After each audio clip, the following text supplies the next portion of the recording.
எந்தன் வாஞ்சையே.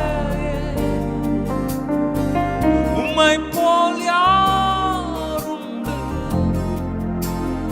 உந்தனின் மகத்துவம் மிக உயர்ந்தது. சொல்லுங்க, என் அன்பே, என் அன்பே, எந்தன் வாஞ்சையே.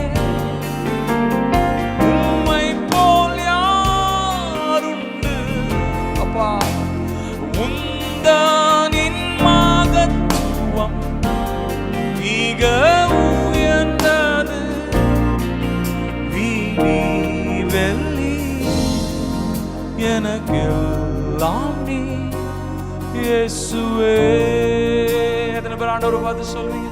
வீணி வெள்ளி எனக்கு